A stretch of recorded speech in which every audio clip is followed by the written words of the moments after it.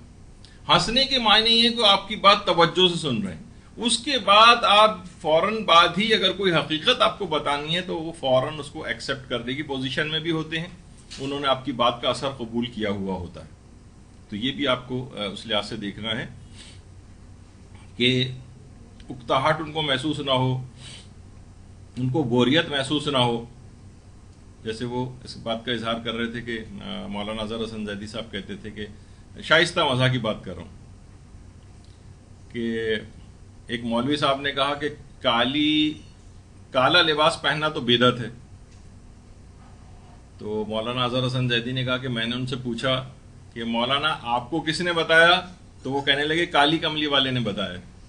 تو انہوں نے کیا کیا، کالی کملی پیغمبر جو پہنا کرتے تھے تو اسی کے اندر انہوں نے جواب بھی دے دیا، ایک شائستہ مزاح بھی اس کے اندر آ گیا، میسج بھی جو ہے وہ کنوے ہو گیا دلیل کے طور پر کہ پیغمبر خود کالا لباس پہنتے تھے تو یہ مکروہ کیسے ہو گیا۔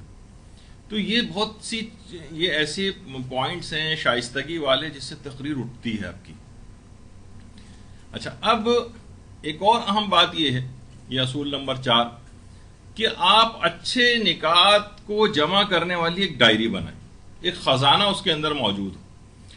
دیکھیے آپ کتنی کتابیں ایسی پڑھتی ہیں، کتنی ای میلز آپ کے پاس آتی ہیں، سوشل میڈیا پہ کتنے اچھے ذاکرین کے بعض اوقات کلپس آ رہے ہوتے ہیں، یا علماء کے کچھ ایسی باتیں اور نکات آ رہے ہوتے ہیں، آپ فوراً اس کو ایک ظاہر نکتے والی بات تو 1 لائن 2 لائن 3 لائن 5 لائن کی ہوگی، وہ آپ اپنی اس ڈائری کے اندر نوٹ کر لیں، اور پھر جب آپ فائنل تقریر اپنی بنانے والی ہوں گی اس کی ذرا ورق گردانی کر لیں کہ آپ کا جو مضمون ہے اس میں اس سے میچ کرتے ہوئے کون سے اچھے نکات ہیں، وہ آپ اپنی تقریر کے اندر ڈال لیں۔ لیکن یہ آپ مثلا مجلسوں کے اندر جاتی ہیں، وہاں کاغذ پینسل ساتھ، اپنے نوٹ بک چھوٹی ساتھ لے جانی چاہیے فوراً ہی، تاکہ کوئی بات اچھی لگے آپ فوراً اپنے پاس نوٹ کر لیں۔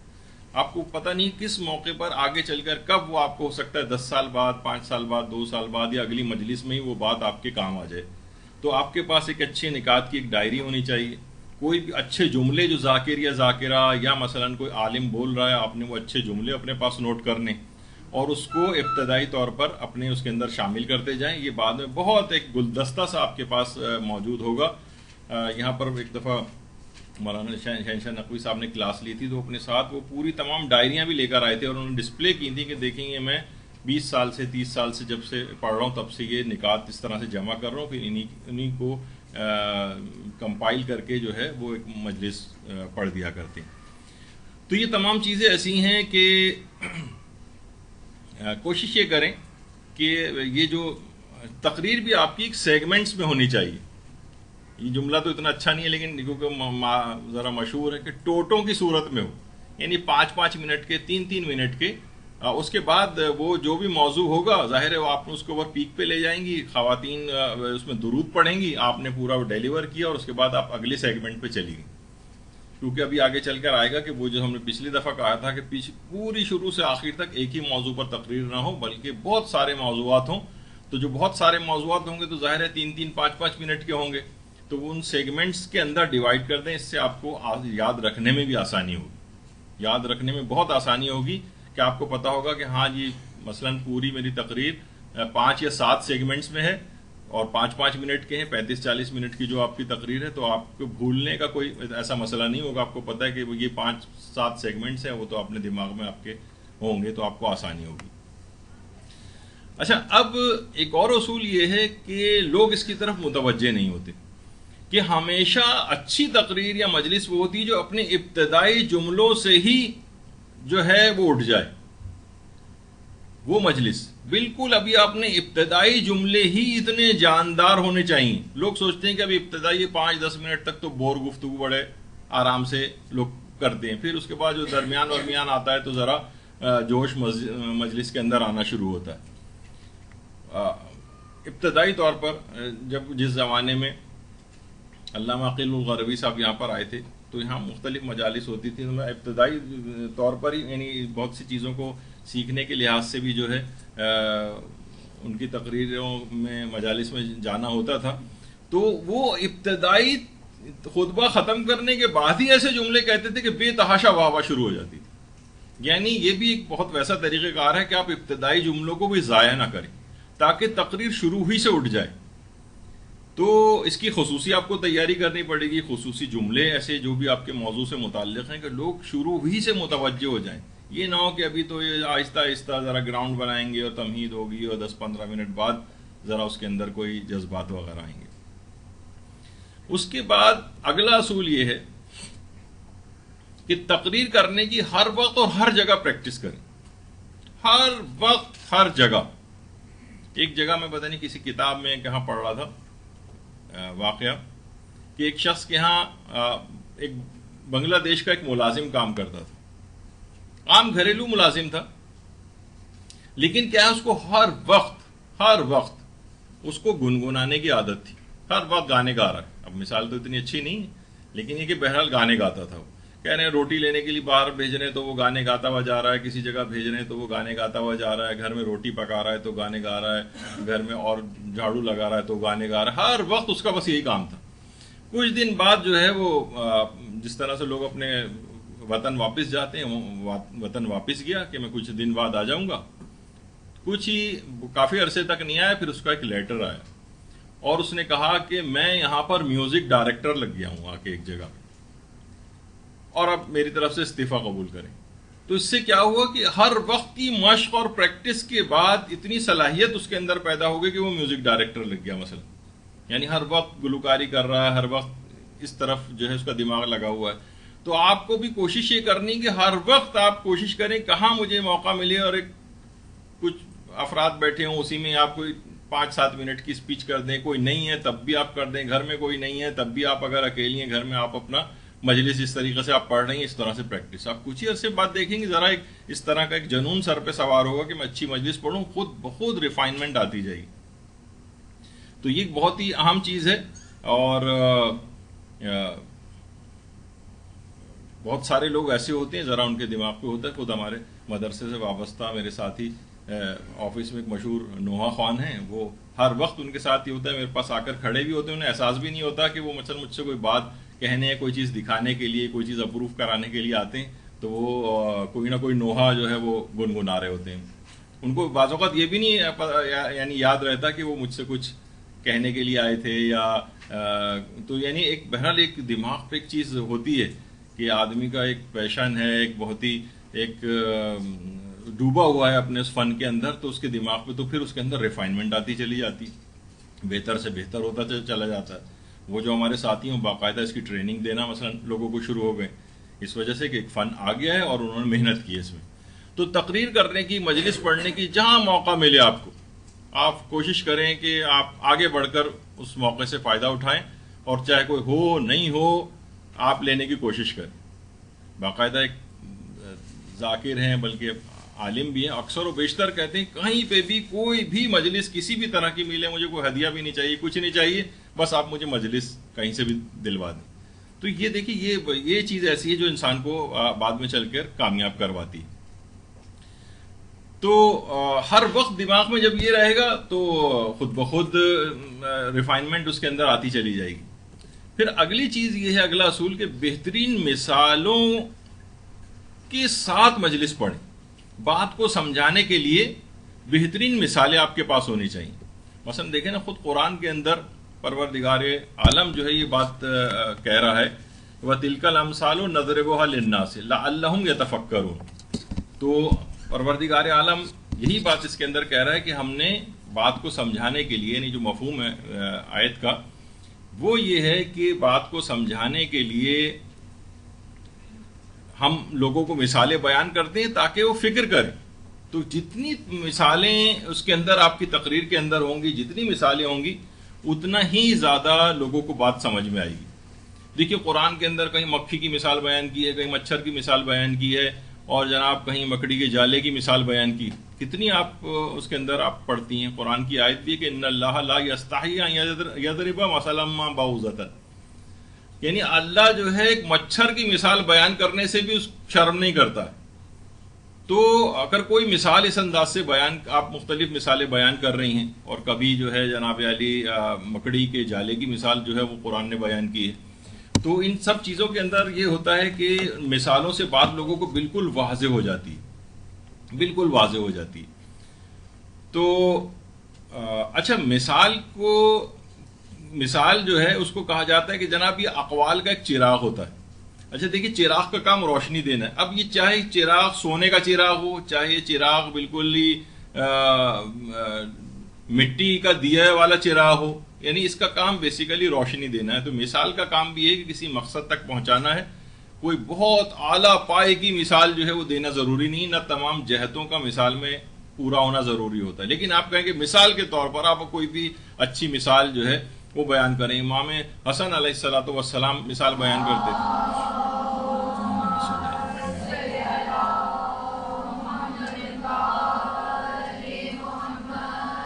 کہ حاکم شام جو ہے لوگوں کو بلاتا تھا کہ امیر المومنین کی شان میں گستاخی کرو، لوگ آ کر کھڑے ہوتے تھے۔ بہرحال کچھ نہ کچھ ان کی دنیاوی کوئی سردار ہے، کچھ ہے، کوئی حیثیت تو ہے کہ وہ جو برائی کر رہا ہے۔ امام حسن کو بھی بلاتا تھا کہ آپ بھی سنیں، امام حسن سب کو جوابات دیتے تھے۔ ایک ایسا ہی بالکل جس کی کوئی معاشرے میں حیثیت نہیں تھی، وہ کھڑا ہو گیا اور امیر المومنین کی شان میں گستاخی کرنے لگا۔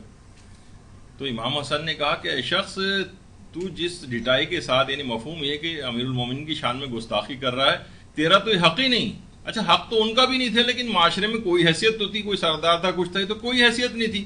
امام نے کہا تیری مثال اس مچھر کی سی مثال ہے جو کھجور کے درخت پر آ کر بیٹھ گیا، تھوڑی دیر بیٹھا رہا، جب اڑنا چاہتا تھا تو کہنے لگا اے کھجور کے درخت ذرا مضبوط ہو جائے، ایسا نہ ہو کہ میرے اڑنے سے تجھ کو کوئی نقصان پہنچ جائے۔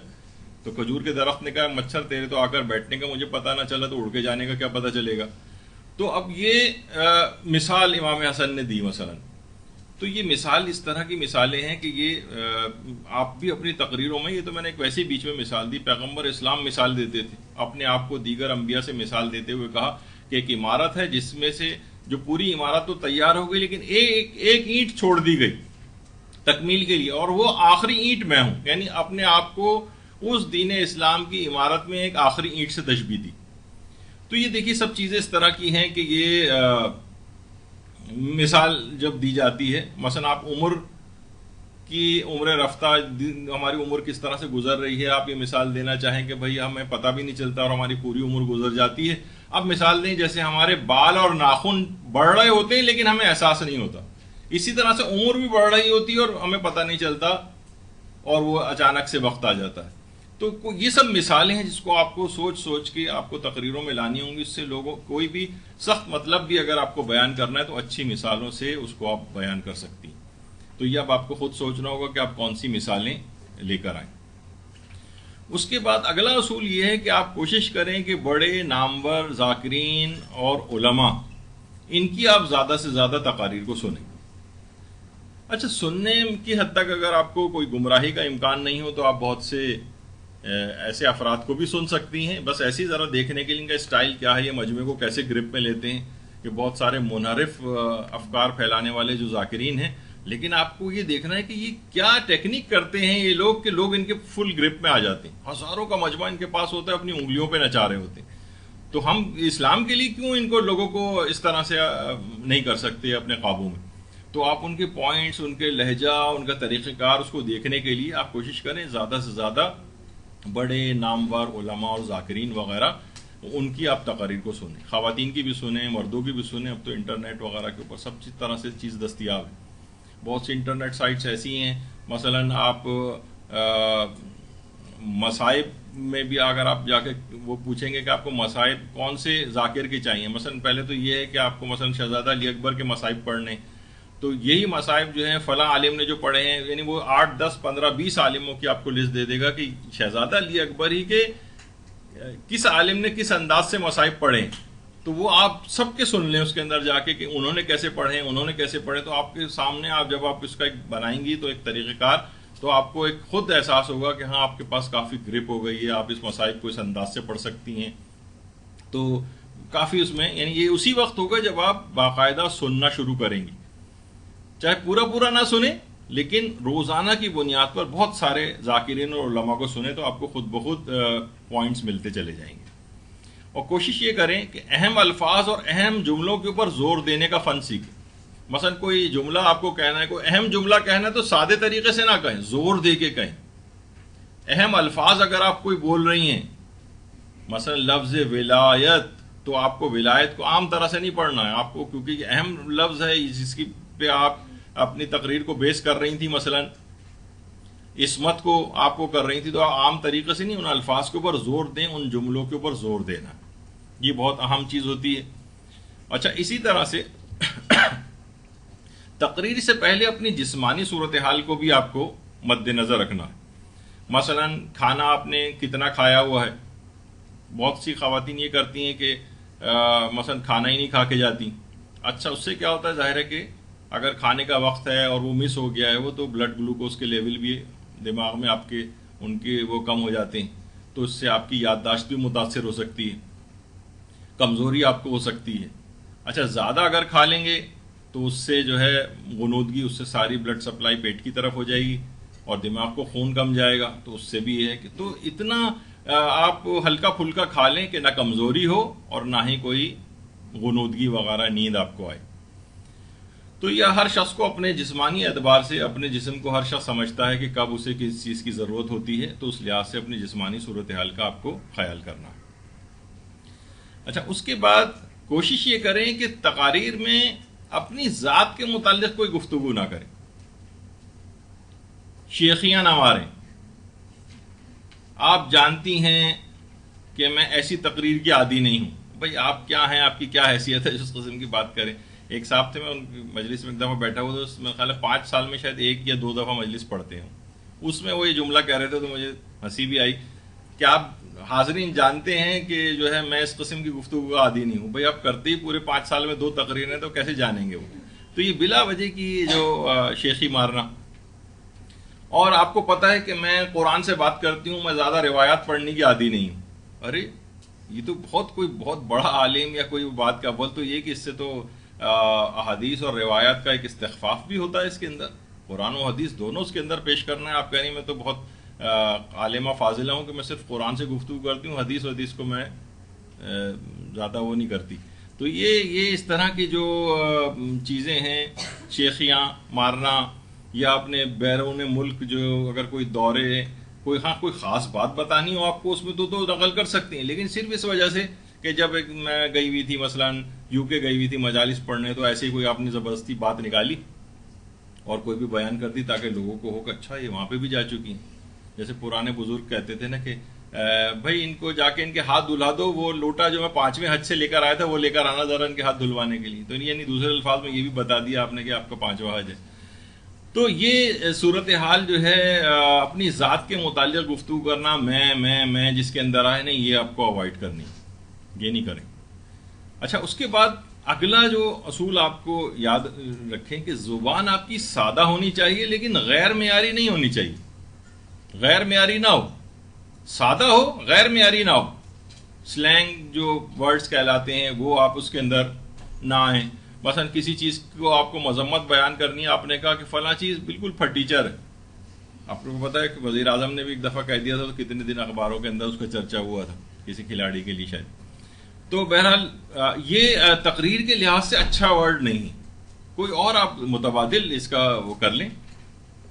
مثلا جب فلاں جگہ جو ہے وہ مناظرہ ہوا تو فلاں صاحب جو تھے وہ پتلی گلی سے نکل گئے. اب یہ اس قسم کے الفاظ جو ہے یہ تقریر کے آپ کے شایان شان نہیں، آپ کو اس کا کوئی اور دوسرا متبادل کرنا پڑے گا. یا فلاں چیز ہڑپ کر گئے، ہڑپ کرنے کے بجائے کھا گئے، نگل گئے، کوئی بھی اس طرح کی بات وہ آپ کریں. یا مثلا بہت ساری چیزیں ایسی ہیں جیسے سفر ہے، اس کو لوگ تیزی جو ہے وہ جو کہتے ہیں، یہ اس طرح کے جملے جو ہے وہ نہ کہیں. ربیع الاول کو 12 وفات آپ کہہ گئیں. یا مثلا اور اسی طرح سے ربیع الثانی ہے، اس کو 11ویں کہہ رہی ہیں آپ. یا مثلا ذی قعدہ ہے، اس کو خالی کا مہینہ کہہ رہی ہیں. تو یہ اچھے الفاظ اس میں شمار نہیں ہوں گے جو الفاظ مناسب اور صحیح ہیں. یعنی آپ کی زبان سادہ ہو لیکن غیر معیاری نہ ہو، یعنی سٹینڈرڈ ہونا چاہیے اس کا تھوڑا بہت، یعنی وہ بہتر ہو. مثلا 6 ماہی، 6 مہینے جو 6 ماہی مجلس ہوتی ہے آپ اسے 6 ماہی کہیں. تو یہ لوگوں کے اندر اس طرح سے بہت سے سلینگ ورڈ جو ہیں وہ ہیں، لیکن وہ تقریر کے اعتبار سے اتنے مناسب نہیں ہوتے. تو یہ آپ کو دیکھنا ہوگا. اچھا اس کے بعد اگلا نقطہ یہ ہے کہ تقریر آپ کا گلدستہ ہونی چاہیے, مکس پلیٹ ہونی چاہیے. اس میں پیغامات بھی ہونے چاہیے, اس میں فضائل بھی ہونے چاہیے, اس میں مصائب بھی ہونے چاہیے, اس میں نکات بھی ہونے چاہیے, اس میں شائستہ مزاح بھی ہونا چاہیے, علمی مضامین بھی ہونے چاہیے, اور جناب قرآن و حدیث تو لازمی ہے, واقعات علماء ہونے چاہیے, واقعات معصومین ہونے چاہیے, عقلی کوئی بحث آپ کر رہی ہیں وہ ہونی چاہیے, مثالیں ہونی چاہیے. آپ یہ بلکہ ایک فارمیٹ اپنے پاس لکھ کے رکھیے گا کہ یہ جو میں نے تقریر پوری بنائی ہے ان میں کوئی چیز مسنگ تو نہیں. یہ سب چیزیں اس کے اندر ڈالیں. یہ تقریر کو آپ کو اٹھائیں گی اور ایک پورا پیکج بنے گا, کیونکہ تقریر میں آپ کے ہر ذوق کا آدمی بیٹھا ہوتا ہے. فقہی ذوق کا بھی ہوتا ہے, اخلاقیات والا بھی ہوتا ہے, عقائد والا بھی ہوتا ہے, دلائل والا بھی ہوتا ہے, اور جناب مولائی ٹائپ کا بھی ہوتا ہے, اس کو فضائل بھی سنانے. ہر آدمی کی پسند کی چیز اس کے اندر ہونی چاہیے تاکہ وہ بوریت محسوس نہ کرے. اسی میں پھر جو بھی آپ بیان کریں اسی میں اپنے پیغامات اور اسلام اور دین کی خدمت ہے وہ سوچ سوچ کے آپ جملے ڈالیں یا پہلے سے اس کو تیار کر کے رکھیں. لیکن یہ کہ مکس پلیٹ گلدستہ ہونا چاہیے. گلدستہ اس میں سب چیز. گلدستہ کیا ہوتا ہے؟ مختلف طرح کے پھول ہوتے ہیں تو وہ گلدستہ کہلاتا ہے. ایک ہی پھول کا ایک جھمگٹا اگر کر دیں تو اتنا زیادہ ہو سکتا ہے کہ وہ کسی کو پسند نہ آئے. کچھ پھول ایسے ہیں میں بھی سونگتا ہوں مجھے چھینکیں آنے لگتی ہیں, لیکن اور بھی جو پھول ہیں اس کے علاوہ بھی. تو بہرحال اچھا اب کوشش یہ کریں کہ آیات و احادیث کے حوالے سے مزین آپ کی تقریر ہونی چاہیے. یعنی آپ آیت کا نمبر آپ اس کے اندر بتائیں, سورہ ہے تو سورہ کا نام اور نمبر بتائیں.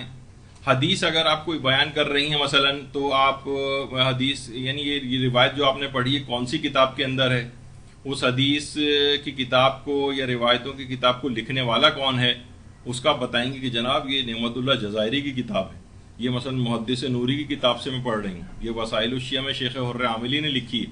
اور ایک ایک دو دو جملہ ان کی خصوصیات کا بھی بتا دیں تو لوگ اب توجہ کے ساتھ سنیں گے کہ بہت اہم کوئی حدیث بیان کر رہی ہیں اور لوگ متوجہ ہو جائیں گے. اور ایک حق ان افراد کا بھی ہے کہ ان کی باتیں لوگوں کی جو جس نے احادیث کو کمپائل کیا ہے ان کی بھی باتیں لوگوں تک پہنچے, ان کا تعارف ہو. تو حوالہ جات سے مزین ہونی چاہیے. کوئی واقعہ آپ پڑھ رہی ہوں تو لوگ عام طور پہ ہوتا ہے نا کہ پتہ نہیں کہاں سے پڑھ رہی ہیں, آپ نے خاص طور پر حوالہ ضرور ان کو بتائیں کہ آپ نے کہاں سے پڑھا, کہ یہ میں نے فلاں کتاب سے پڑھا, یہ میں نے دست غیب شیرازی کی فلاں کتاب گناہ کبیرہ سے پڑھا ہے, یہ میں جو ہے جناب فلاں کتاب سے پڑھ رہی ہوں, اس کا نام بتائیں. اس سے کیا ہوگا, شروع سے لوگ سمجھ جائیں گے کہ آتھینٹک بات آپ ان کو بتانے جا رہی ہیں. تو حوالے ضرور ہونے چاہیے کوئی بھی چیز ہو. اگر البتہ بالکل کوئی کتابی مجلس بھی نہ ہو جائے کہ مثلا کسی کا حوالے میں 10 نام کتابوں کے آ رہے ہیں تو آپ 10 کے 10 نام پڑھ رہی ہیں. کبھی کوئی بہت ضرورت ہو تو ایک الگ بات ہے, لیکن عام طور پر ایک آدھ حوالہ کافی ہوتا ہے لوگوں کے لیے. اور ضروری نہیں کہ ہر چیز کا بھی حوالہ ہو, لیکن کوئی ایسی چیز جسے لوگ عموماً ماننے سے ذرا ہچکچاہٹ کا مظاہرہ آپ کے خیال میں کریں تو اس کا تو حوالہ آپ ضرور دیں. پھر اس کے بعد کوشش کریں کہ جو سب سے پہلے خطبہ پڑھا جاتا ہے, خطبہ آپ خوش الہانی سے پڑھیں, لیکن اس طرح سے نہ پڑھیں اس طرح قرات قرآن ہوتی. آپ خود دیکھیں بہت سارے بہت مشہور ذاکرین اور خطبہ ایسے ہیں کہ جو شروع میں خطبہ بہت ہی ان امپریسو طریقے سے پڑھتے ہیں. یعنی بعض اوقات حیرانگی ہوتی کہ اتنا ایسا خطبہ پڑھا انہوں نے کہ اس میں کوئی اٹریکشن نہیں, کوئی کچھ نہیں, اس کی شاید مشق اور پریکٹس اتنی اچھی نہیں کی ہوتی. اور بہت سی خواتین ذاکرات کچھ ایسی ہیں جن کے میں نے خطبے سنے تو میں حیران رہ گیا کہ پہلی دفعہ صرف خطبہ سن کے ہی لوگ دماغ میں سوچنا شروع کر دیتے ہیں کہ اگلی اپنی سالانہ مجلس انہی خاتون سے پڑھائیں گے, جبکہ انہوں نے آگے پڑھا بھی نہیں ہوتا. اتنا اچھا خطبہ پڑھتی. لیکن ایسا نہ ہو کہ وہ تلاوت قرآن والا طریقہ نہیں, لیکن خطبوں کو آپ سنیں کہ کون سا اچھا کانوں کو بھلا لگنے والا, بہت اچھی آواز, لہن, قرات, یہ وہ سب اس کے اندر اچھی ہو, اور پھر وہ خوش الہانی سے پڑھے. ایک سیدھے طریقے سے عام طور پر خواتین جس طرح سے پڑھتی ہیں وہ اتنا امپریسو طریقہ میں نے نہیں دیکھا زیادہ تر کا. اچھا پھر اس کے بعد اہم بات سے پہلے خاموشی کا یا آواز کو بلند کرنے کا آپ کو فن سیکھنا چاہیے کہ اہم بات کہہ رہی ہوں تو ایک دم سے رک جائیں اور پھر اس کے بعد اس بات کو کہیں, یا اس وقت جب کوئی نتیجہ دے رہی ہوں اہم بات کہہ رہی ہوں تو اپنی آواز کی پچ کو بہت اوپر لے جائیں. وہ آپ خود دیکھیں گے کہاں آپ کو ایسا کہنا. سادہ طریقے سے کہا تو آپ نے پوری وہ جو جس کے لیے 5 منٹ 7 منٹ کی تمہید باندھی تھی اور آخر میں نتیجہ دینا تھا وہ ضائع ہو جائے گی. کوشش کریں کہ اہم بات سے پہلے یا تو ایک دم سے خاموش ہو کے اس کو بیان کریں، یا ایک دم سے پیک پہ آواز کو لے جا کر کہ جس کے اختتام پر لوگ لازمی درود ہی پڑھیں. اب بھی پڑھ دیجیے آپ جب سن لیا ہے تو.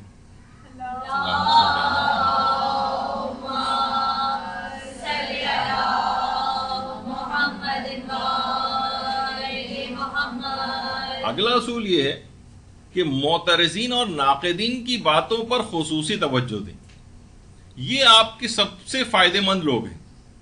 ورنہ عموماً دوست، اقارب، رشتہ دار، سہیلیاں، یہ جو ہے نا آپ کی جو تقریری خامیاں ہیں ان کو بالکل نظر انداز کریں گے، آپ کی صرف حوصلہ افزائی کریں گے، صرف آ کر آپ کی تعریفیں کریں گے، اور یہ آپ اپنی چیزوں کی کبھی اصلاح نہیں کر سکیں گے. لیکن جو معترضین اور ناقدین ہوتے ہیں، لوگ عام طور پر کیا کرتے ہیں، انہی کے پیچھے ان کو اپنا دشمن سمجھتے ہیں، ان کے پیچھے لٹ لے کے جو ہے وہ چلے جاتے ہیں، ان سے لڑائی جھگڑا شروع کر دیتے ہیں کہ اس نے ہماری تقریر میں یہ کہہ دیا. وہ بہت بہتر چیز آپ کو جو ہے وہ بتائیں گے. وہ پھر آپ خود دیکھ سکتی ہیں کہ یہ دشمنی میں ایسی بلا وجہ کہہ رہی ہیں یا واقعی میں مجھ سے یہ غلطی ہوئی ہے، تو خود آپ ریئلائز کریں.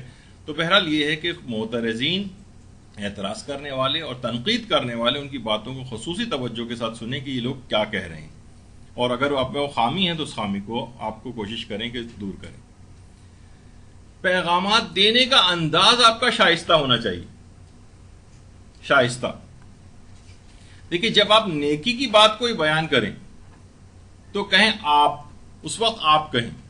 مثلا آپ کے اندر ہماری قوم، آپ لوگ حاضرین، ان کی اگر کوئی نیکی کی بات معاشرے کی بیان کر رہے ہو تو آپ کا لفظ استعمال کریں. اور اگر معاشرے کی کوئی برائی بیان کرنی ہے تو اس وقت آپ نہ کہیں بلکہ ہم کہیں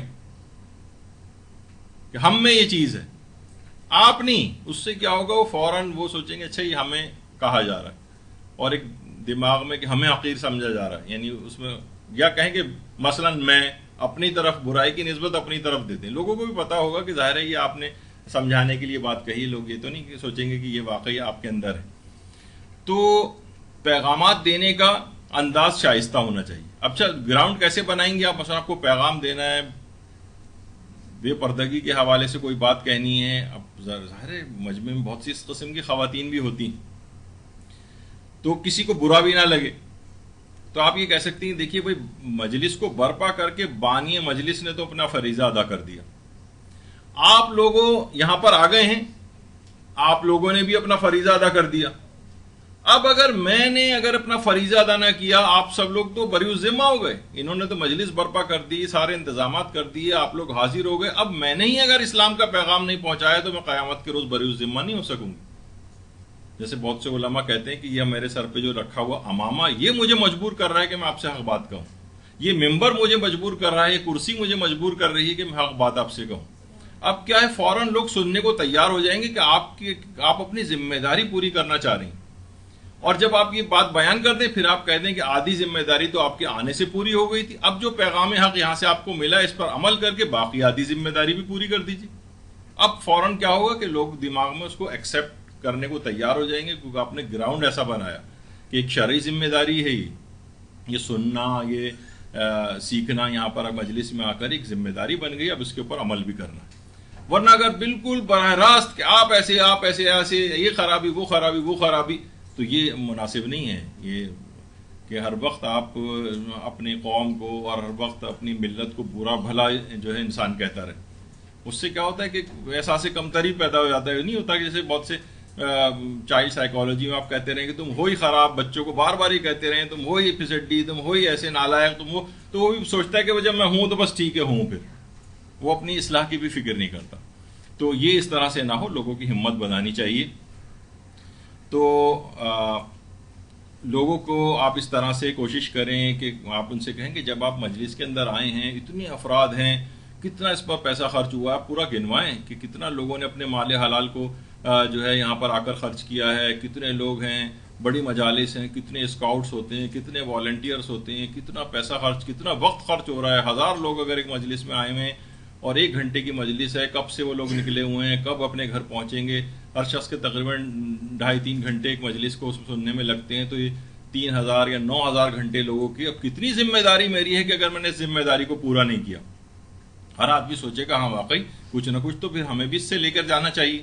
جب اتنے گھنٹوں کے اتنی محنتیں لوگوں کی اس ایک مجلس کے انعقاد کے اندر ہو رہی ہیں، اتنا پیسہ خرچ ہو رہا ہے، اور اس کے بعد آ کے لوگ ویسے ہی اٹھ کر چلے جائیں، کوئی ان کو نئی بات، کوئی عقائد کے استحکام، کوئی عمل کی طرف رغبت، کچھ بھی ان کے پاس اگر نہیں ہے، تو ان کو بھی احساس ہوگا کہ ویسٹیج ہوا ہے ٹائم، یعنی ہمارا ٹائم ویسٹ. ٹھیک ہے، وہ تو تعزیت پیش کرنے کا ایک اہم ترین مقصد ہے کہ ہم آئیں اور امام حسین کو تعزیت پیش کریں، امام زمانہ کے حضور تعزیت پیش کریں. درود بھیجیے محمد علیہ.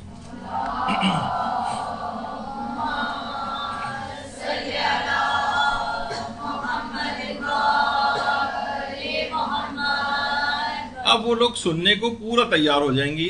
یہ پیغامات دینے کا اپنے مائنڈ ایک ان کا بنا دیا.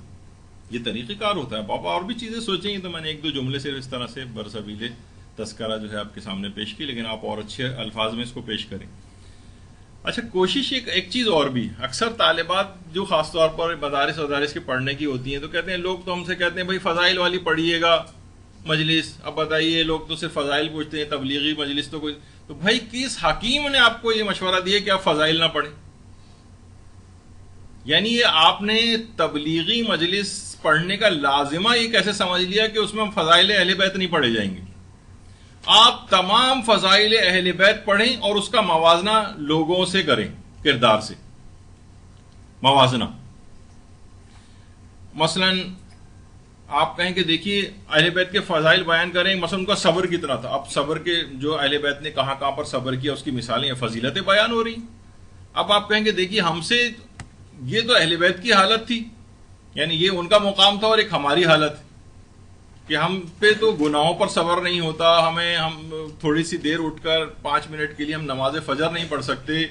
یا آپ اپنا ان کی فضیلتیں بیان کرنے کے بعد اس طرح کی تبلیغ شروع کرتے ہیں کہ لوگ متوجہ ہو جائیں، نماز کی طرف متوجہ ہو جائیں، نماز قضا نہ کریں، اپنے مالی واجبات ادا کریں. مسلم ابن عقیل کہ وہ بیان آپ کر رہی ہوں تو انہوں نے وصیت کی تھی کہ میرا قرضہ اتارا جائے. تو ایک آدمی شہید ہو رہا ہے، امام کی راہ میں مارا جا رہا ہے اور جنت میں جانا اس کا یقینی ہے، لیکن پھر بھی وہ لوگوں کے حقوق اپنے ذمے سے اتارنا چاہتا ہے. یعنی آپ نے فضائل ان کے بیان کیے اور اس کے بعد لوگوں کو متوجہ کیا کہ آپ نے بھی کسی کا قرض لیا ہوا ہے، چیزیں لی ہوئی تو آپ واپس کیجیے. یہی تو تبلیغ ہے اور کیا ہے. تو یہ آپ کو خود سوچنا ہوگا کہ کب کس فضیلت کو آپ کس طرح سے ظاہر کریں. مثلا آئمہ کے آپ جو ہے وہ علم کے واقعات اگر آپ بتا رہی ہیں، لوگ کتنا واہ واہ کرتے ہیں. حضرت امیر کے واقعات جو علم کے لحاظ سے ہیں، جو انہوں نے مناظرے کیے ہیں، جو لوگوں کے سوالات کے جوابات دیے، وہ فضائل میں آپ پیش کریں اور اس کے بعد دوسرا آئینہ بھی دکھا دیں کہ ہماری جہالت کی انتہا دیکھی کہ ہم باب مدینۃ العلم کا نام آتے ہیں اور 2-2 فٹ اچھل کے مثلا ہم لوگ نعرے لگاتے ہیں، لیکن علم کے حوالے سے اگر کوئی کہے کہ نہج البلاغہ کسی نے شروع سے آخر تک پوری پڑھی ہوئی ہے تو حاضرین میں سے کوئی بھی ہاتھ کھڑا نہیں کرے گا مثلا. تو ہم لوگوں کی تو یہ حالت ہے. اب کیا ہوا، اسی میں آپ نے تبلیغ کر دی لیکن فضائل بھی بیان کر دی. تو یہ دونوں چیزوں کو آپ کو اس طرح سے ساتھ ملا کر جو ہے وہ چلنا پڑے گا. ان کی قربانیوں کا ذکر کریں، اہل بیت کی سب فضائل وہ ہم میں آئیں گی وہ، لیکن آپ کہیں گے ہم اپنی آسائشوں تک کو اسلام کے اوپر قربان نہیں کرتے، ہم اپنی نیند کو قربان نہیں کرتے، ہم بھوک و پیاس کو قربان نہیں کرتے، تو ہم اتنا آگے جان کیا دیں گے. تو یہ سب تبلیغات کے مختلف طریقے ہیں کہ جو آپ کو بیان کرنے چاہیے. اچھا، اسی طرح سے اگلا اصول یہ ہے کہ کوشش یہ کریں کہ نفیس اور مسکراتا ہوا چہرہ ہونا چاہیے. مثلا بہت سنجیدہ آپ نے اگر شکل بنائی ہوئی ہے تو لوگوں پہ اتنا اچھا اس کا امپیکٹ نہیں ہوگا. لوگوں کو ڈر نہ لگے آپ کو دیکھ کے. نفیس مسکراتا ہوا چہرہ، لوگ بالکل ایزی فیل کریں آپ کے ساتھ، آپ کی بات کو سن کر. تو اس طرح سے ہونا چاہیے. کوشش یہ کریں کہ تقریر کے اندر بہترین واقعات موجود ہوں، کیونکہ دیکھیے اگر ممکن ہے آپ نے اگر واقعات تقریر میں نہیں ہیں، جیسے کہ اکثر لوگ اس سے یعنی پوری تقریر بھی اگر آپ نے مثلا 20 واقعات سے تیار کی ہوئی ہے نا، ایک تو یہ ہے کہ آپ کو اس کو یاد کرنا آسان ہوگا، آپ بھولیں گے نہیں، کیونکہ واقعہ تو پورا دماغ میں ہوتا ہے. الفاظ تھوڑے بہت آگے پیچھے ہو سکتے ہیں لیکن واقعہ تو پورا دماغ میں ہوگا. لیکن جو لوگ فلسفیانہ قسم کی گفتگو کرتے ہیں تو انہیں پورا اپنے الفاظ کے اوپر سارا سٹریس چلا جاتا ہے ان کا.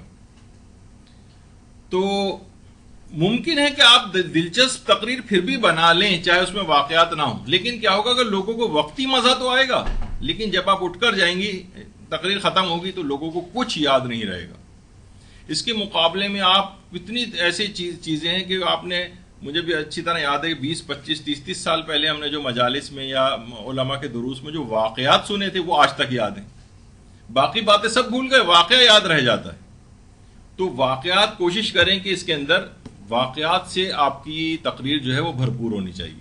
بہت اچھی تقریر ہوگی، واقعات زیادہ ہوں گے اس کے اندر، اور واقعات ظاہر ہے تبلیغی بھی ہوں، فضائل والے بھی ہوں، تو وہ لوگوں کو یاد بھی رہیں گے. اور کسی کو بھی کہیں گے کیا پڑھا، تو وہ واقعات کی صورت میں آپ کا عنوان بھی بتا سکتے ہیں کہ آپ نے کیا پڑھا. لیکن اگر آپ نے صرف لفظی بس ایک لائنیں اس کے اندر چلتی چلی آ رہی ہیں اور کوئی واقعہ کوئی نہیں، تو ممکن ہے کہ وقتی طور پر مزہ آئے کیونکہ آپ نے محنت سے تیار کی تھی، لیکن یاد کسی کو نہیں رہے گی. واقعات سے تقریر یاد رہتی ہے. اچھا، اس کے بعد مجلس کا دیکھیے جو مواد ہے، نہیں پہلے ایک چیز اور تو ہو گیا. مجلس کا جو مواد ہے وہ حقائق پر مشتمل ہونا چاہیے. حقائق پر، یعنی ایسا نہ ہو کہ آپ نے سنے سنائے واقعات پڑھ دیے. آج کل یہ بہت ہو رہا ہے، سوشل میڈیا پہ کوئی بغیر حوالے کی پوسٹ آ گئی کہ فلاں عالم نے خواب میں یہ دیکھا، کوئی بھی اس طرح کی چیز وہ اپنے تقریر میں بیان کر دی. اکثر ہم نے دیکھا ہے کہ جو بغیر حوالے کی چیزیں ہوتی ہیں جو اس قسم کے وہ کہیں پائے نہیں جاتے، تو لوگ اپنی طرف سے کون ان کو بنا کے ڈالتا ہے، کیا کرتا ہے، واللہ عالم. لیکن بہت سے خواتین ایسی جو انٹرنیٹ نامہ ٹائپ کا ہوتا ہے ان کا، بس انٹرنیٹ سے چیزیں انہوں نے ادھر ادھر سے نکالی، بے سند ٹائپ کی جو چیزیں ہیں، یعنی جن کا کوئی کہیں پائی نہیں جاتی. جو ایک تو ہے کہ کسی نہ کسی کتاب میں موجود ہو، کسی اخلاقیات کی کتاب میں ہو، ٹھیک ہے، اس لحاظ سے اس کی سند مکمل نہ بھی ہو، لیکن کسی عالم نے لکھا ہو اس کو، کم سے کم اس طرح کی تو چیز بیان کریں. تو اگر آپ کا مواد حقائق پر مشتمل ہے تو آپ کو تقریر میں خود بخود اعتماد آ جائے گا.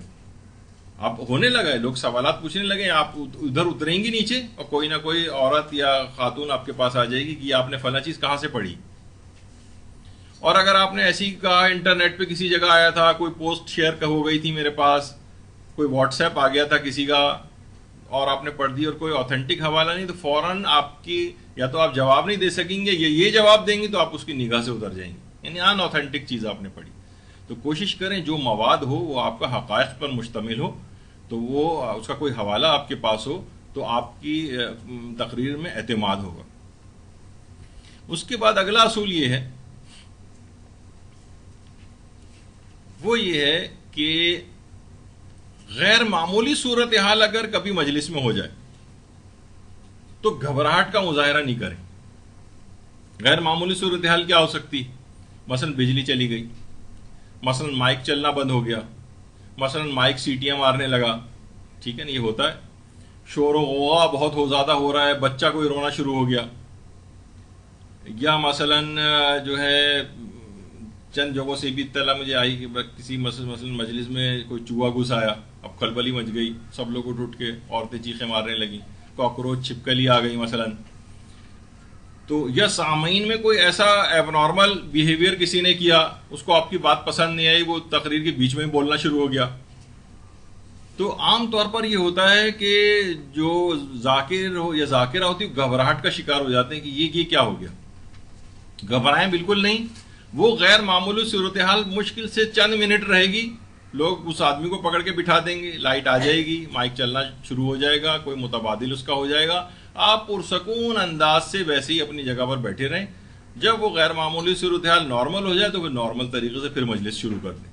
خود نہ گھبرائیں، کیونکہ اگر آپ گھبرا گئے، ارے یہ تو میری مجلس خراب ہو گئی، ارے تو یہ ہو گیا، تو اس سے کیا ہوگا، آپ کی پرفارمنس اینزائٹی اور اس میں آپ گھبراہٹ کا شکار ہوں گی، مطالب بھولیں گی اور تقریر خراب واقعی ہو جائے گی.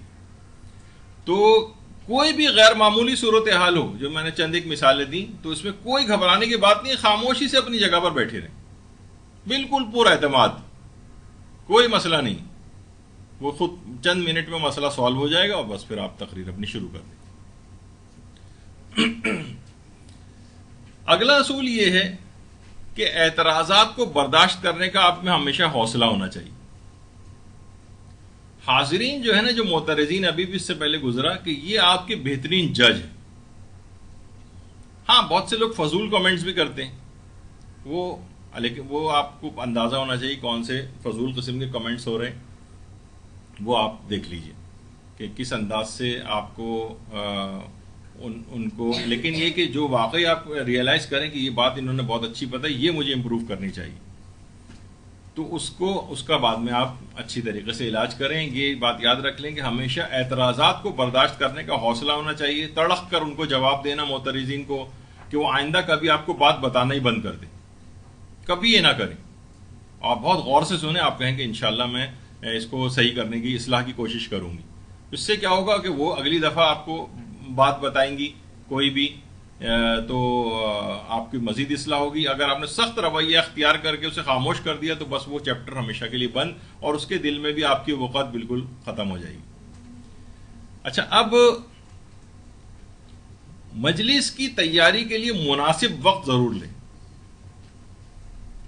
مجلس کی تیاری کے لیے مثلا ایک ایوریج جو کہا جاتا ہے کہ اچھی مجلس کی تیاری کے لیے کم سے کم 3 ہفتے کا وقت چاہیے ہوتا ہے.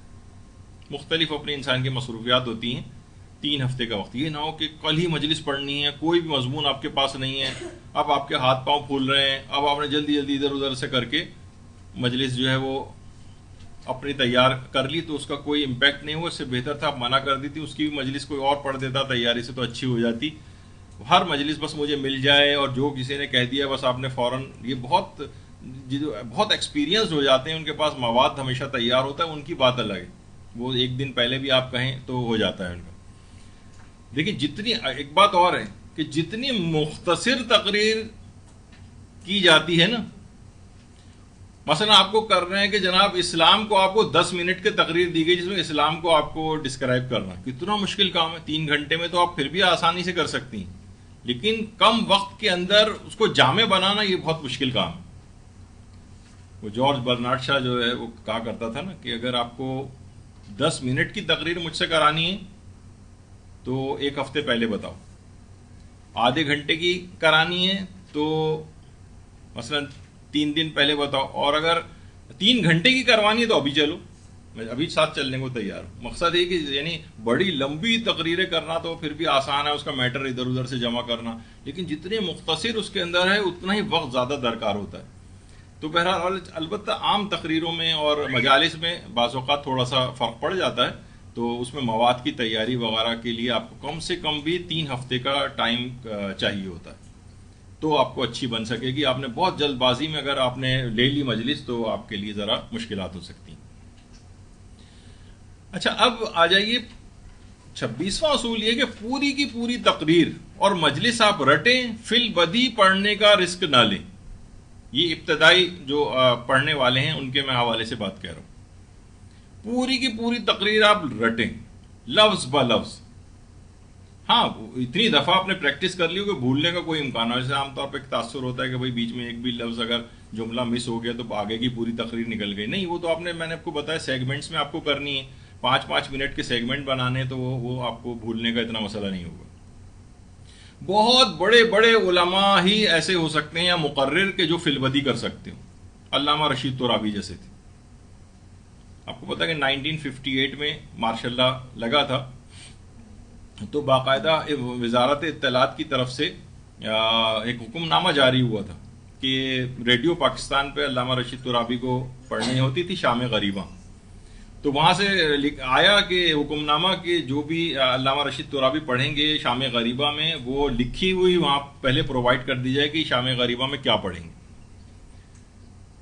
تو اب علامہ رشید ترابی نے کہا کہ لکھ کر تو میں کوئی مجلس پڑھتا ہی نہیں، میں تو حاضرین اور ماحول کو دیکھ کر موضوع کا انتخاب اسی وقت کرتا ہوں، لکھی نہیں، تو میں تو لکھ کر دے ہی نہیں سکتا کہ مجھے کیا ہے. تو حکومت نے کہا کہ پھر تو آپ نہیں پڑھ سکیں گے. انہوں نے کہا نہیں پڑھوا سکتے تو نہ پڑھوائیں.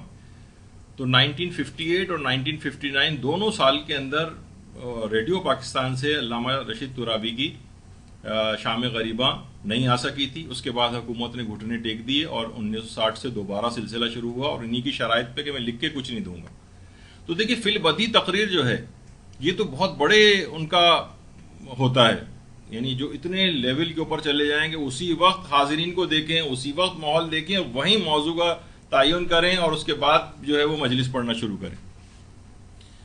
جیسے کہ ہمارے استاد محترم مولانا صادق حسن صاحب قبلہ ہزاروں پتہ نہیں شاید لاکھوں ہی مجلسیں اب تک پڑھ چکے ہوں گے. تو اکثر یہ ہوتا تھا کہ جب اب تو خیر بیرون ملک شفٹ ہو گئے ہیں وہ، لیکن یہ کہ جب یہاں پر موجود ہوتے تھے اور ہمارے ہی آپ کے جو استاد ہیں برادر وسیم امام صاحب، وہ ان کو لینے کے لیے جاتے تھے، ایک جگہ پہ درس ہوتا تھا ان کا، تو جب لا رہے ہوتے تھے اس وقت ان کو موضوع بتاتے تھے کہ آج اس موضوع پہ، مثلا آج ہم نے یہاں کیسٹ لائبریری کا انعقاد کیا ہے، آپ نا کتاب لائبریری، کتابوں کی لائبریری کا، تو آپ ایسا کیجئے کتاب کے موضوع پہ خطاب کر دیں. مولانا نے پوری گفتگو اتنی بہترین ماسٹر پیس پوری کتاب کے اوپر مجلس پڑھی، پوری مجلس، یعنی حیران آدمی رہ جائے کہ یہ تو پتہ نہیں 6 مہینہ انسان تیاری کر کے اس قسم کی مجلس پڑھ سکتا ہے، اتنی پورا اثر کہ ہر آدمی بے چین ہوگا کہ میں اس بک لائبریری کا ممبر بن جاؤں. تو بہرحال اس لحاظ سے آپ دیکھیں کہ یہ افراد جو ہوتے ہیں بہت مہارت اختیار ماہر ہو چکی ہوتی ہیں، وہ فی البدی کر سکتے، موضوع دیا اور کر دی انہوں نے. آپ کے لیے نہیں ممکن نہیں، آپ کو پورا ٹائم لینا پڑے گا اپنی تیاری کے لیے. فی البدی کرنے کا کبھی بھی آپ رسک نہ لیجئے گا ورنہ مسئلہ ہو جائے گا. اسی طرح سے علامہ علی نقی نقن صاحب، اتنے بڑے بڑے علماء یہ فی البدی کر سکتے ہیں. یعنی میں مثالیں چند ایک تاکہ ان کا بھی ذکر ہو جائے. جیسے علامہ طالب جوہری صاحب قبلہ ہیں، میں نے خود تو نہیں سنا لیکن کچھ لوگوں نے بیان کیا. ایک دفعہ پنجاب میں گئے تھے تو کسی نے یہ اعتراض کر دیا کہ آپ لوگ تو رٹ وٹ کے آ جاتے ہیں. انہوں نے کہا اچھا آپ ہی حاضرین میں سے عنوان دے دیں مجھے. تو ایک نے کہا شہد کی مکھی. تو سننے میں آیا ہے کہ علامہ محترم نے 3 گھنٹہ شہد کی مکھی کے موضوع پر مجلس پڑھی اسی وقت فی البدی.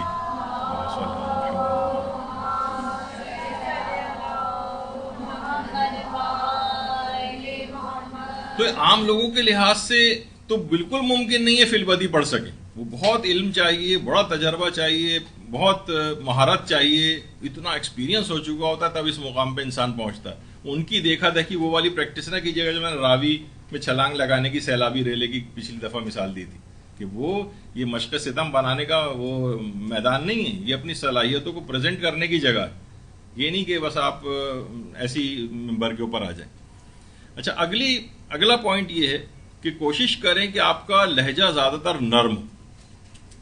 بہت زیادہ گرجنا برسنا تقریر کے اندر کہا جاتا ہے نا کہ دیکھیے پھول ہمیشہ بارش جو ہلکی ہلکی بارش ہوتی ہے اس سے پھول پیدا ہوتے ہیں. بادلوں کے گرجنے سے کبھی پھول پیدا نہیں ہوتے. دیکھا جائے بادل میں کتنی گرج کیسی چنگھاڑ آ رہی ہے لیکن کوئی پھول نہیں کھلے گا. پھول کھلیں گے بارش کے برسنے سے، ہلکے ہلکے طریقے سے جو بارش اس انداز سے ہوتی. تو کوشش کریں کہ سادہ الفاظ ہوں اور قرآن کے اندر بھی باقاعدہ جو پیغمبر کی اپنی حدیث مبارکہ بھی ہے کہ ہم انبیاء کو باقاعدہ لوگوں کے عقول کے مطابق گفتگو کرنے کا حکم دیا گیا. اب وہ انبیاء اگر اپنی عقل کے مطابق گفتگو شروع کر دیں تو کوشش کریں کہ لوگ اصل میں نا نرم لہجے کو پسند کرتے ہیں. تو نرم لہجے ہی کے اندر آپ کی زیادہ تر اتار چڑھاؤ ہونا چاہیے. کوئی اہم بات ہو تو لہجہ بلند ہو جائے لیکن پوری تقریر اگر کوئی اینالائز کرے تو کہے گا یہ نرم لہجے کی خاتون ہیں جنہوں نے تقریر کی. اس سے آپ بھی کم ہلکان ہوں گی اور نہ کیا ہوتا ہے کہ گلے بیٹھ جاتے ہیں، آوازیں بیٹھ جاتی ہیں، اگلی تقریروں کے بھی قابل نہیں رہ پاتی. چند ایک تقریروں میں ہی اپنا گلے کو پورا خراب کر لیتی ہیں. تو یہ نہیں ہونا چاہیے. کوشش یہ کریں کہ جتنی کم عمری میں ذاکری شروع کر سکیں. اس لحاظ سے تو یقیناً ساری خواتین ہی اپنے آپ کو اسی کیٹیگری میں رکھیں گی کہ ابھی تو ہماری کم عمری ہے تو ظاہر ہے کہ ہمیں فوراً تقریر شروع کر دینی چاہیے. لیکن جو بھی عمر ہو اس میں تقریر سیکھی جا سکتی ہے، لیکن جتنی کم عمری میں شروع کر دیں، جتنی بچپنے سے شروع کر دیں. مثلا آپ دیکھتی ہیں نا کہ عام طور پر جو بڑے بڑے ڈیبیٹر بعد میں ہوتے ہیں ان کی جب آپ انٹرویوز آپ پڑھیں تو پتہ چلے گا اسکول لیول سے ڈیبیٹس میں حصہ لیتے تھے. ان میں اعتماد، صلاحیت یہ سب ہو جاتی ہے. لیکن اگر کوئی ایسا ہو کہ جناب بچپن سے، اب جیسے علامہ رشید ترابی، یہ تو خیر جوانی کی ہے، کہا جاتا ہے کہ 10 سال کی عمر سے مجلس علامہ رشید ترابی نے پڑھنا شروع کر دی تھی اور جب 16 سال کے ہوئے تھے تو باقاعدہ موضوعات پر تقریر شروع کر دی تھی. موضوعات پر پوری مجلسیں، یعنی یہ ٹاپک ہے، یہ مضمون ہے. 10 سال کی عمر سے تو پڑھنی شروع کی تھی اور 16 سال میں بالکل ماہر کے طور پر پڑھنا شروع کر دی تھی. اور اس کے بعد تو خیر جوانی کا جو دور ان کا ہوا, سردار عبدالرب نشتر ہیں قائد اعظم وغیرہ کے ساتھ, علامہ رشید ترابی بیٹھے ہوئے ہیں, اور اب ان کے کتنے حد تک ایک ہم نے ایک تقلید کے موضوع پر بھی ان کا ایک نادر و نایاب وہ ہے تقریر, وہ ہم نے باقاعدہ اپنے مدرسے کے چینل سے جو ہے وہ اس کو آپ جا کے ڈھونڈیے گا تو ان تقلید کا عنوان جو انہوں نے علامہ رشید ترابی نے بیان کیا. تو ماشاءاللہ وہ تو ایک جتنی کم عمری سے اس میں لوگ آئیں گے اتنا ہی زیادہ بہتر ہوگا. جیسے کہا جاتا ہے نا, جب مولانا کمیل مہدوی صاحب یہاں تشریف لائے تھے تو وہ کہہ رہے ہیں 5 سال کی عمر سے مجلس سے پڑھ رہا ہوں. والد نے ان کے جو خود عالم دین ہیں قابل احترام, انہوں نے 5 سال کی عمر سے, تو ظاہر ہے کہ اس کے بعد پھر وہ آپ تو ابھی کا نتیجہ دیکھ رہے ہوتے ہیں نا کہ یہ اتنی اچھی مجلس پڑھنے والا ہے, اس کے پیچھے ان کی اتنے سالوں کی محنت ہوتی, بچپن سے محنت کرتے ہوئے آ رہے ہوتے ہیں, تو وہ پھر آپ ان کو ممبر پہ اس انداز سے دیکھتے ہیں. تو کوشش یہ کریں کہ جتنی بھی جلد اس میں ہو سکے. ہاں البتہ یہ ضرور ہے کہ دیکھیے جتنی جلدی پڑھیں گے اس سے فائدہ کیا ہوگا کہ آپ کی نا جھجک ختم ہوتی چلی جائے گی. جھجک ایک ہوتا ہے نا کہ گھبراہٹ ہونا, اور یہ سب کچھ جتنی جلدی عمر سے شروع کرتے ہیں اتنی جلدی جھجک ختم ہو جاتی, یہ فائدہ اس میں ہوتا ہے. ہاں البتہ یہ ضروری نہیں ہے کہ جیسے کہا جاتا ہے نا کہ عمر کی کوئی اس میں شرط نہیں, کسی بھی عمر میں انسان چاہے تو صلاحیت حاصل کر کے خطیب یا خطیبہ بن سکتا. مثلا مثال دوں اس کی, میں نے ان سے پرمیشن بھی لے لی تھی یہ بات کہنے کی. مثلا آپ کے استاد ہیں سر وسیم امام صاحب قبلہ, 50 سال کی عمر کے بعد مثلا تقریر کرنی شروع کی. ویسے ایسی تقریر تو اکثر گفتگو تقریر والی ان کی ہوتی تھی, یعنی نارمل بھی گفتگو کرتے ہیں تو ایک تقریر والا انداز ان کا تھا. تو لوگوں نے مجبور کیا کہ آپ باقاعدہ کیوں نہیں شروع کر دیتے. تو باقاعدہ آپ دیکھیں ماشاءاللہ کتنے اچھے ان کے اخلاقی دروس ہوتے ہیں. مسجد خیر اللہ ملنچولی میں بھی دروس بھی ہوتے ہیں, کئی مجلسیں بھی پڑھی ہیں. تو کیا ہے کہ ایک 50 سال کی عمر گزر گئی, اس کے لوگ سوچتے ہیں بھائی اب ہم کیا اس عمر کے اندر تقریر کرنا سیکھیں گے. نہیں, ابھی بھی سیکھ سکتے ہیں, بس محنت کریں, کوشش کریں, اور بس. کیونکہ یہ ایسی چیز ہے تقریر یا خطیب بننا کہ یہ سیکھا جا سکتا ہے. دیکھیے گلوکاری سیکھنے سے نہیں آتا. بہت سا بے سورا کوئی آدمی ہو اور وہ نا کہے کہ میں نا 2 سال کا کورس کر کے گانا مجھے آ جائے, نہیں آئے گا, نہیں آ سکتا اس کو. ہاں تقریر کا فن آ سکتا ہے کہ چند مہینے سال لگا لیے جائیں تو کوئی بھی شخص تقریر اچھی کرنا سیکھ سکتا ہے, مجلس اچھی پڑھنا سیکھ سکتا ہے. یہ بائی برتھ یا جو بورن آرٹسٹ ہوتے ہیں بہت سے شعبوں کے اندر, اس میں پیدائشی طور پر ہوتا ہے. پھر اگرچہ اس میں ریفائنمنٹ آتی جاتی ہے ان کی وقت کے ساتھ ساتھ, لیکن کسی شخص کو جیسے میں نے کہا کہ گلوکار نہیں بنا سکتے کہ کوئی بالکل بے سورا اور وہ 2 سال کی ٹریننگ کے بعد وہ بہترین گانا گانے والا شمار ہو جائے, ایسا نہیں ہوتا. یہ بہت اچھی اتنی مثال نہیں ہو تو ایسی حرام چیز ہے. تو یہ سب چیزیں ہیں اس انداز سے. تو اس میں عمر کی کوئی قید اور شرط نہیں. اور کوشش یہ کریں کہ خطیب اپنی علمی استعداد کو مسلسل بڑھاتا جائے. دیکھیں لوگ اس سے دین کو لیتے ہیں, عوام جو ہے نا وہ اس کے نزدیک آتی ہے, وہی اس کو جو بھی ممبر پہ بیٹھا ہوتا ہے وہ اس کو قاری بھی سمجھتے ہیں, وہ اس کو عالم بھی سمجھتے ہیں, وہ اس کو محدث بھی سمجھتے ہیں, وہ اس کو مفسر بھی سمجھتے ہیں. لوگ اسی سے جا کر پوچھتے بھی ہیں بعض اوقات. تو اپنی استعداد جتنی آپ بڑھاتی چلی جائیں گی علمی, اتنی آپ کو اپنی تقریر کے اندر پختگی محسوس ہوتی چلی جائے گی. اور جتنا آپ علم حاصل کریں گی اتنا ہی آپ اپنے سامعین کے اندر اس علم کو ٹرانسفر بھی کریں گے, حتیٰ کہ اپنے سامعین میں بھی آپ کو علمی جھلک محسوس ہوگی. بہت سے علماء ہیں جنہوں نے ایک ہی ممبر کے اوپر 20 سال 30 سال جو ہے نا خطاب کیا ہے, درس وغیرہ دی, تو خود ان کے اپنے مجمع سے ہی کتنے افراد ایسے نکل گئے کہ جو خود درس دینے لگے, خود مجلسیں پڑھنے لگے. یعنی اس سے کیا ہوتا ہے کہ خود بخود وہ علم حاضرین میں منتقل بھی ہوتا ہے. آپ نے بس رٹی رٹائی چند ایک مجلسیں اپنے تیار کر رکھی ہیں اور سالانہ اسی کو نکال کے آگے پیچھے کر کے آپ پڑھ دیتی ہیں, علمی استعداد نہیں بڑھا رہی, تو کوئی خاطر خواہ معاشرے کے اندر مقام حاصل نہیں ہو سکے گا. دیکھیے خطابت کے کہا جاتا ہے خطابت کے کچھ بنیادی اجزاء ہیں. مثلا آپ دیکھتی ہیں نا کہ اور اس کے بنیادی اجزاء میں سے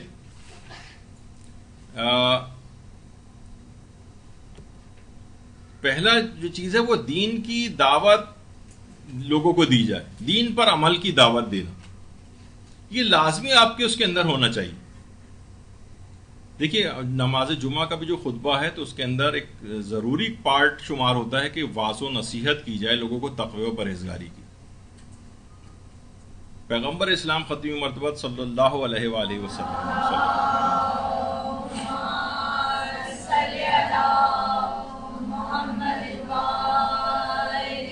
فرماتے ہیں کہ پیغمبر اسلام اس طرح سے خطاب کرتے تھے کہ وجلت منہ القلوب وزرفت منہ العیون، کہ جس سے دل کانپ اٹھتے تھے اور آنکھیں آنسوؤں سے بھر جاتی تھیں۔ ظاہر ایک تو پیغمبر کی خیر اپنی شان وہ ایک الگ ہے، ان کا اثر ان کی بات کا، لیکن اصل خطیب ایسا ہی ہونا چاہیے کہ لوگوں کو، کچھ علماء ایسے گزرے ہیں ہمارے جو لوگوں کو ان کی اپنی حالت پر رلا دیا کرتے تھے، اپنی حالت پر۔ آغا اشتہاردی ان کا قوم میں درس اخلاق ہوتا تھا، اکثر یہ ہوتا تھا کہ وہ ممبر پر آ کر بیٹھتے تھے، رونا شروع کرتے تھے، پورا حاضرین اور مجمع بھی جو ان کے ساتھ رونا شروع کر دیتا تھا، یہاں تک کہ رونے پر ہی مجلس ختم ہو جاتی تھی، بس لوگ ان کو دیکھ کر روتے تھے۔ وہ خیر مقدس شخصیت بھی بہت زیادہ تھے، تو لوگوں کو ان کے اپنے حال، دیکھیے فضائل پہ آپ کی آنکھوں میں آنسو آ سکتے ہیں، مصائب اہل بیت پہ آ سکتے ہیں، اپنی حالت زار پر رلا دینا کتنا بڑا کام تھا۔ تو بہرحال جو ایسے کمال حاصل کرے گا، تو بہرحال جو بھی خطابت ہے اس کے بنیادی اجزاء میں دین پر عمل کی دعوت، یہ پہلی چیز ضروری آپ کی اس میں ہونی چاہیے۔ دوسری چیز یہ ہے کہ غفلت اور گناہوں میں ڈوبے ہوئے افراد ہیں ان کو تنبیہ کرنا، ان کو احساس دلانا کہ یہ چیزیں غلط ہو رہی ہیں، یہ زندگی گناہوں سے بھرپور گزر رہی ہے، ہر بڑھنے والا لمحہ جو ہے وہ موت سے آپ کو قریب کر رہا ہے، اور دنیا میں آ چکے ہیں تو وہ تیر چل چکا ہے جو اپنے نشانے پر پہنچنے کے لیے، اور جیسی وہ تیر آ کے لگے گا اسی وقت، یعنی اب جو ہم وقت گزار رہے ہیں وہ تیر چل چکا ہے، بس وہ اس تیر کی مسافت کا وقت ہے جو ہم گزار رہے ہیں۔ یہ تیر آ کے لگے گا اور ہمیں اس دنیا سے جانا ہوگا اور قبر کے اندر ڈال دیا جائے گا۔ اب یہ چیزیں ایسی ہیں کہ لوگوں کو غفلت اور گناہوں میں جو ڈوبے ہوئے افراد ہیں ان کو تنبیہ کرنا، یہ دوسری چیز۔ تیسری خطابت کے اجزاء میں سے ایک ہے کہ نیکی اور آخرت کی طرف رغبت اور رہنمائی آپ کریں لوگوں کی، کہ نیکی کے کاموں کی اہمیت بتائیں، ان کے اخلاقیات ان کو اس کے ثواب بتائیں، اور برائیوں کے نقصانات اور عذاب ان کو بتائیں، یعنی اس طرح کی کہ ان کی رغبت اور ان کی رہنمائی ہو اس طرف۔ یہ اگر نہیں ہے اور سدرۃ المنتہا اور فلاں اور ثقیل ترین موضوعات لے کے آپ نے واہ واہ بھی ہو گئی تو کچھ فائدہ لوگوں کو کچھ نہیں ہوا۔ اسی طرح سے لوگوں میں عمل کا شوق ابھارنا، جب وہ مجلس سے اٹھیں تو ان میں ایک عمل کا ایک جذبہ لے کر اٹھیں کہ نہیں مجھے یہ چیز بس کرنی ہے، مجھے بس غیبت سے اپنا پیچھا چھڑانا ہے۔ یہ جب تک جذبہ آپ نے اپنے خطبے خطاب کے اندر پیدا نہیں کیا تب تک نہیں سمجھا جائے گا کہ اتنی زیادہ آپ نے اپنی مجلس، جو کہ ظاہر ہے کہ مصائب تو ثواب تو اس میں مل جائے گا تعزیت کا آپ کو، اور اس کا اصل حقیقی مقصد بھی یہی ہے کہ ظاہر ہے کہ لوگ پرسہ پیش کرنے کے لیے یہاں پر آئے ہیں، لیکن جب اتنی بڑی اور گفتگو ہو رہی ہے تو اس میں دین کا پیغام جو پہنچے تو اس میں عمل کا شوق ابھارنا یہ بھی آپ کی ذمہ داریوں میں سے ایک ہے۔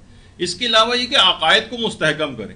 اس وقت میں دیکھ رہا ہوں کہ اخلاقیات کے اعتبار سے تو پہلے یہ ہوتا تھا کہ جب بھی ایام عزا آتے تھے تو ہمیں غیر شیعہ افراد کے اعتراضات کے جوابات دینے پڑتے تھے۔ اب سارا وقت جتنا بھی ہوتا ہے وہ صرف شیعوں میں جو اعتراضات اٹھ رہے ہیں ان کے جوابات دینے پر خرچ ہو جاتا ہے، اور اس میں کیا ہے اعتقادی شبہات جو ہیں وہ بہت زیادہ اٹھ رہے ہیں۔ تو لوگوں کا صرف یہ نہیں کہ آپ کہیں بس صرف وہی آپ پردہ غیبت صرف اس حد تک رہیں، وہ بھی اپنی جگہ پر ہے، لیکن آپ نا عقائد کو بھی مستحکم کرنا، عقائد لوگوں کے اندر راسخ ہونا، اس کے دلائل ان کو مہیا کرنا کہ لوگ کسی بھی انحراف کا شکار نہ ہو عقائد کے اعتبار سے۔ یہ بہت شبہات آج کل اٹھ رہے ہیں، تو آپ کو خود بھی مضبوط ہونا ہے اور دوسروں کو بھی مضبوط کرنا ہے۔ ساتویں چیز یہ کہ عقائد کے اثرات سے لوگوں کو آپ آگاہ کریں کہ بھائی دیکھیے اگر کوئی شخص مثلا نبوت کو مانتا ہے، امامت کو مانتا ہے، تو ایسے ماننے کا کیا اثر ہے کہ وہ ان کی کسی بات پر ہی عمل نہیں کرتا ہے۔ مثلا کوئی کہے کہ جناب مجھے معلوم ہے کہ آگ جلاتی، تو جب آگ جلاتی ہے تو یہ آپ ایسے کام سارے کیوں کر رہے ہیں؟ اس کا نتیجہ یہی ہے کہ ان کاموں کا کہ آپ کو جہنم کا عذاب بھگتنا پڑے گا۔ لوگوں کو اس بات کا احساس دلائیں۔ اثرات یہ ہیں کہ یعنی اب کیا ہوا، قیامت کا جو عقیدہ ہے آپ کا، اس کا لازمی نتیجہ یہ نکلنا چاہیے کہ گناہ آپ سے چھوٹنے چاہیے، ورنہ اس عقیدے کا کوئی فائدہ نہیں۔ جیسے کہا جاتا ہے نا کہ ایک کوئی